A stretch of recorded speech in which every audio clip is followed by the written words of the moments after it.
Welcome once again to Healthy Vibrations, a platform that brings together trailblazers, change makers, and people who are here to impact our youth. Today, we are very blessed to have Suz Pinto with us. She's a health and wellness consultant whose sole focus is to guide others to their own well being. Her company is called Living Well, and she's affiliated with a biotech company. With over 25 years in business development and network marketing, Suze truly understands the importance of relationship building. So today we're going to talk about the importance of building relationships in your health and wellness journey. Welcome, Suze. How are you doing today? Oh, it's wonderful to be here, Dr. Jane. It's an absolute pleasure. Thank you so much for that introduction. Thank you. Very kind of you to spare your time and come and join us, Suze. So very grateful for you to be here. Our audience is primarily youth between 12 to 26 or parents. So go ahead, let's talk away. One of the reasons why we are here is we do want to show our youth how important it is to build relationships, especially in a world which is getting more and more toxic, more and more chaotic. So we do want to give them the wise tips which are going to come from you on hopefully how they can build and strengthen relationships. So with that, why do you think building relationships is so important today in your health and wellness journey? Well, I think we all know that when you're addressing someone's health and wellness, there are so many variables and so many questions. And what really is playing a major role in this journey is what? Fear. The fear of the unknown, the fear of what should I do? How should I do it? And for me, it's always a journey.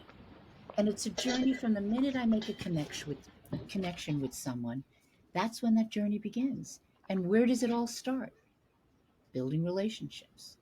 And obviously, the first and foremost importance of healthy relationships is that it leads to mental peace and positive results, right?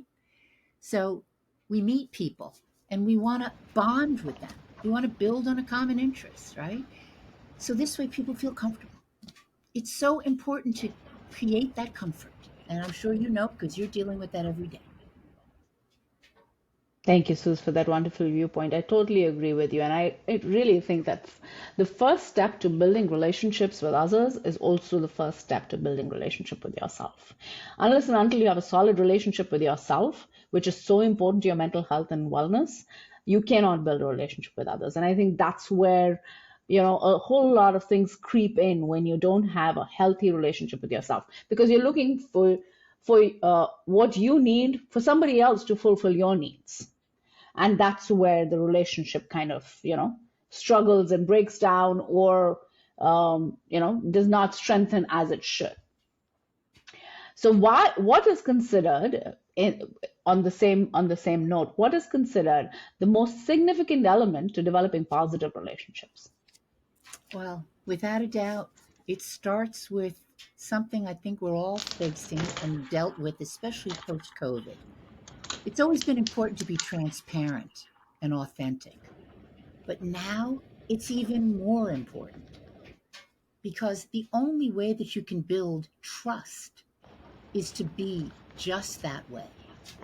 And I know for me, that has truly been where I've gained so much strength in with clients, with potential clients. Because let's face it, as I stated earlier, it is a journey. So as you build that trust and you begin to work with that client, whether it's a family member, whether it's a youth, the fact of the matter is, I always want to be someone that they can talk to. I always want to be someone that they trust. Because in order for us to grow together, we need to create that foundation. And I know that in order to really truly create that positive relationship, you have to create a foundation. And what is that foundation? What I just said. It's about trust. That's what it's all about. Without that, it's not going to happen. Could not agree with you more. So you mentioned three elements: transparent, authentic, and trust. And why do you think you just mentioned that it's become even more important after COVID? What's your viewpoint? Why even after COVID? I think it was always important, but um, I think after COVID, people are becoming more aware and they've come to the conclusion that anything can happen at any time. So live today and don't worry about tomorrow. So that's my viewpoint. But what is yours? What do you think is Why is it more important to people to have trust in the relationship after COVID? I think that there was a lot of, shall we say, lack of trust once we faced COVID. All of those unknowns, right? Do we get vaccinated or do we not get vaccinated? How do we feel about it? What are the thoughts? What's the impact? How's it going to impact my body? What is it all about? So, again, post COVID, no difference. People say you go on social media and you share, right? And they say what's really effective is to post what? A reel. Well, an REEL is really what we're talking about. It's really requesting that you be REAL. And that's what I've noticed has become the most important element. Be real, because Yeah. people have so much doubt. They're still building again. Listen, look what happened to all the trusts. Where'd that go during COVID? It's been really difficult. So that's where I really feel is the key. You've got to really respect that and build on it. You've got to build on it. Without that, it's not going to happen. Thank you for that viewpoint. I so agree with you. And you know what? When I coach all these young adults, the other thing that I say to them is respect is equally important as much as Thank you. trust. Because I think as we go into the relationship, love is not enough. Well, Right? I We feel that need love is built on respect. correct, correct. And while I think for the younger generation, it's a little bit, we need to kind of break down love for them because otherwise they tend to um, think of love as a very ideal situation to be in. So if we were to break that down, we would say, trust, respect, authenticity, and all of these things are what forms the entire relationship. So yes. So what drove you to this? Why do you focus on health and wellness from inside out?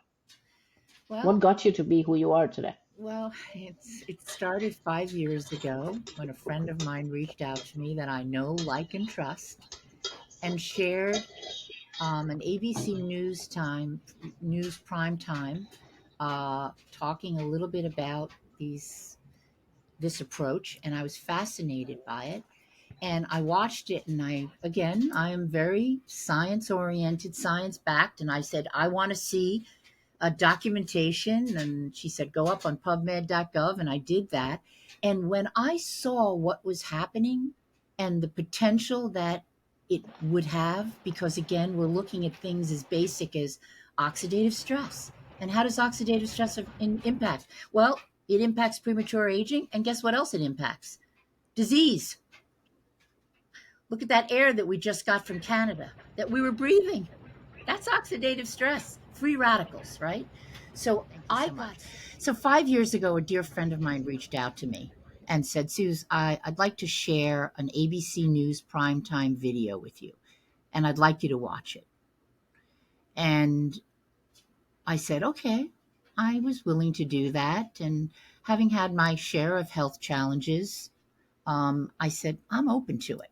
So I watched it, and I was very intrigued by what I saw because, again, it talks about something as important as oxidative stress, which can impact premature aging, and it also can impact the potential of disease. And I thought to myself, I'm in. I mean, why wouldn't I want to know about that? Why wouldn't I want to create a body that is becoming an antioxidant production machine? How could that not be positive? And when I read the science and I went up on pubmed.gov and I saw the peer reviews, I said to myself, wow, this is huge.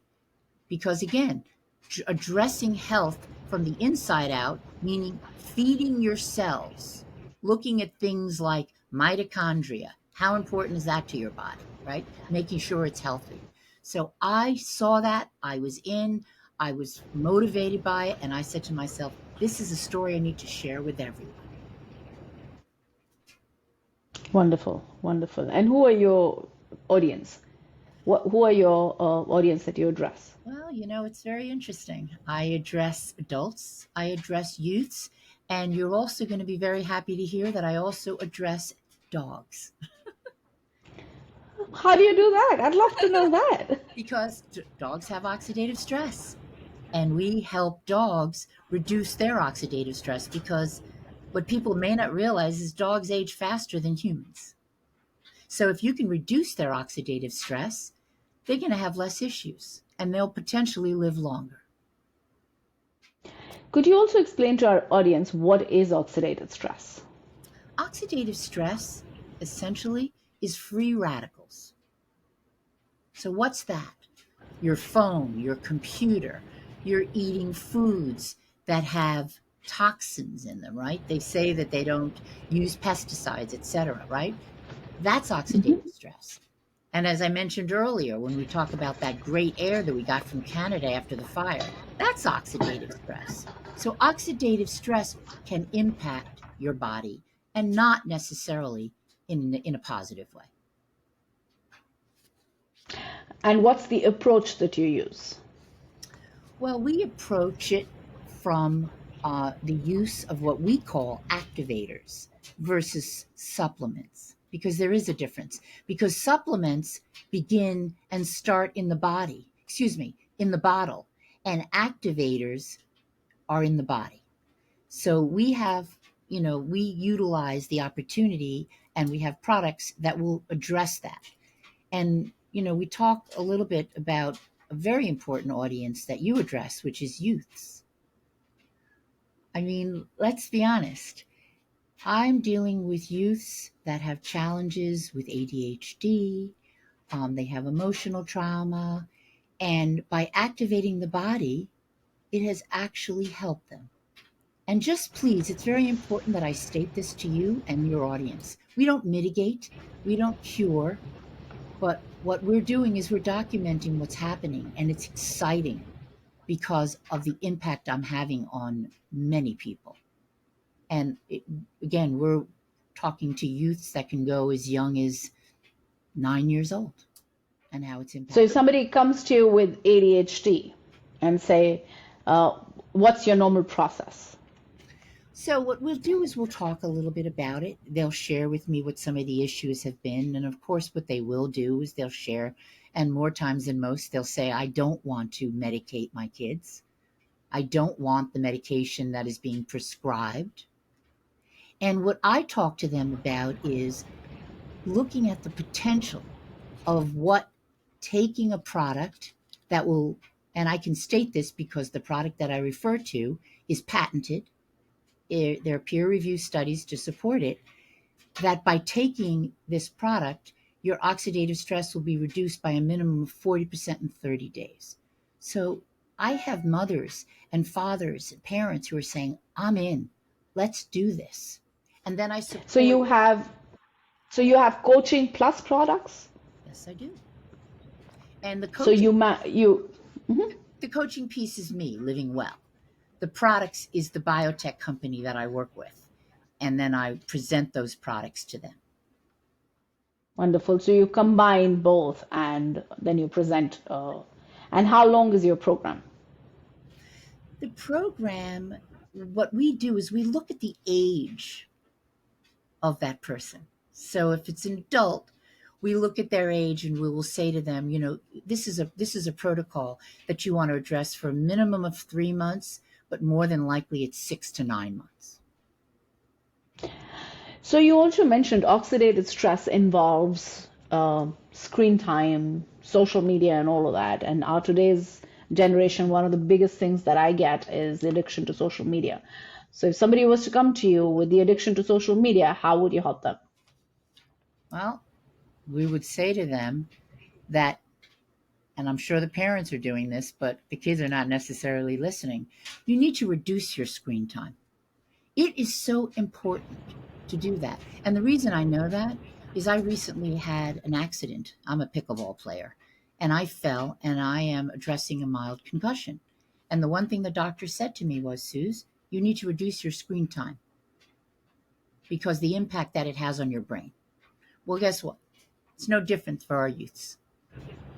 They need to do that. They need Thank to you. That really was, do that. I think we all need gentle reminders all about that. And I'm glad you mentioned that. So, with that, thank you, Suz. Is there anything else, your final words of wisdom that you would say, like to say to our youth? or to What parents. what I really would like to say, and I certainly would like to support something that you stated, is would you be able to reach a destination if you didn't know the roadmap? And I'm going to just take the word roadmap and just update it to our Gen X's and say GPS, because it's so important for our youths, our adults to understand the impact of addressing your health and wellness.